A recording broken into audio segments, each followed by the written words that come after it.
Alright, I finally took the plunge and got the Panasonic UB820-K. Because everyone says this one is the best. Started out with the Sony X700 and used that for a while, and then got the Sony X800 M2, and I've just been having some issues with both of them. Not major issues, but this was on sale for $366, which is lower than the Black Friday deal. But as you can see, this box is freaking trashed. This is a warehouse deal from Amazon. So this thing is not in awesome shape. It says, "Thanks to you thinking of another life."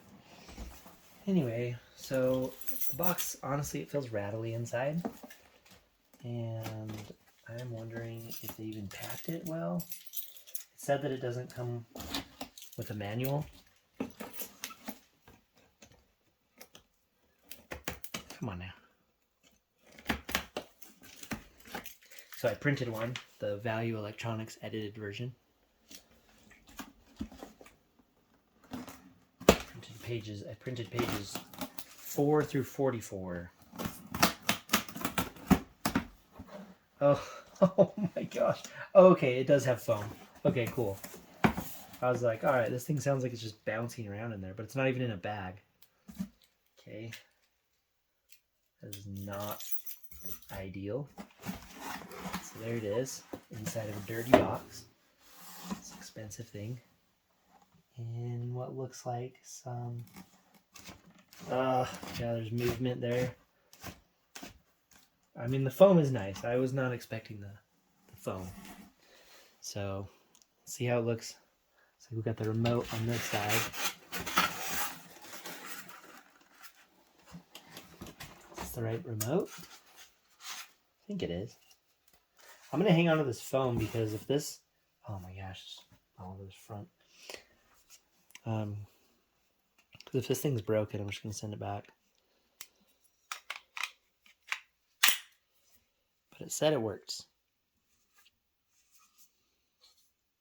I've heard people criticize that the return button isn't right here and it's over here, but I don't really care. I can learn a remote.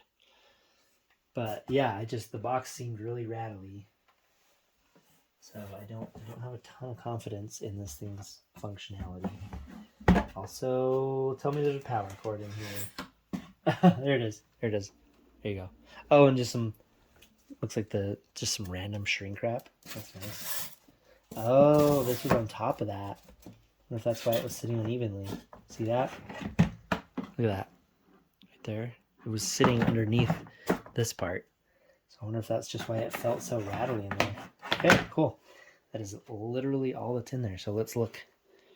So it looks like we've got some reflectiness.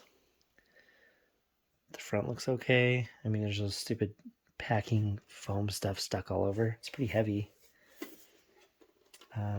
It's not very deep. Does anyone know what the difference between the UB20 and the UB20-K is? Let's see if any of these wiggle. Okay, the ports seem good. At least from an initial testing. So yeah, step one is to plug it in. Plug it in and do the firmware update. I talked to Value Electronics. So I got this at Amazon, but I have a good relationship with Value Electronics in New York, or maybe they just have incredible customer service and they're willing to talk to me. But I had a TV professionally calibrated by them, and I saw Shane at his channel doing going through the UB9000 and just adjusting like a million settings.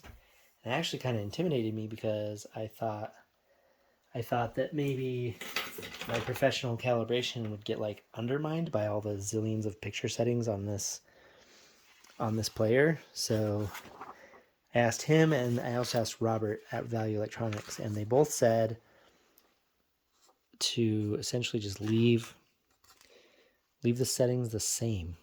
Leave them out of the box on this Blu-ray player or the 4K player, and then let my professionally calibrated TV do all the work. So we'll see. I think I could see myself messing with the HDR optimizer. Just see if we can make it look better on certain movies, like A New Hope. Cool. So anyway, I just printed the manual because it said it wasn't in there. I don't need an HDMI cable because I have a bunch of those. Packing, I think, is crap because they probably should have at least stuck it in a bag if it's traveling through winter time. The box is super dented up, and so I'll be surprised if it works very well.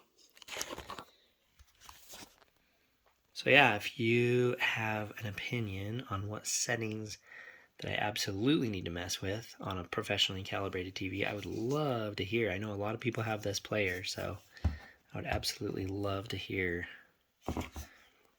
if you have any opinions on that kind of stuff. So so next step here is to just plug it in and get it set up. So I don't know if I'm just going to end it and upload it here or keep going, but thanks for watching so far. Okay, bye. So I just watched my first 4K Blu-ray on the Panasonic UB820. Watched this, my first 4K Blu-ray on there, and I gotta say it looked awesome and it was smooth, and I zoomed around a ton on it to do my review for Wally, and it was amazing. It didn't freeze at all. My X800 M2 had frozen a handful of times as I was skipping around to make the review. I don't know if I said this in my earlier part of this video, but I was actually kind of intimidated by all the settings on the UB820 because I'm used to the X700 and X800 Mark II. So I will just show you really fast what settings I ended up going with. I think I mentioned earlier that the people who calibrated my TV, Value Electronics, mentioned that I should just use the out-of-the-box settings. So I mostly kept it to that. So auto and resolution 444 on the output, 24p of course, audio only because you don't want to mess up stuff by trying to output two different HDR signals. Dolby Vision you have on, and then it will automatically pick Dolby Vision if it's applicable, and it won't show Dolby Vision if it's not applicable. So I appreciate that compared to the Sonys I've been using. Yep, same thing with HDR10 Plus on. Let's go to the next one here. Video, I put on frame, so when you pause it, in my opinion, it looks nicer. Audio, that's what I got there. 3D, I'm not doing 3D. Language, network, yeah, rating. So honestly, that's most of it.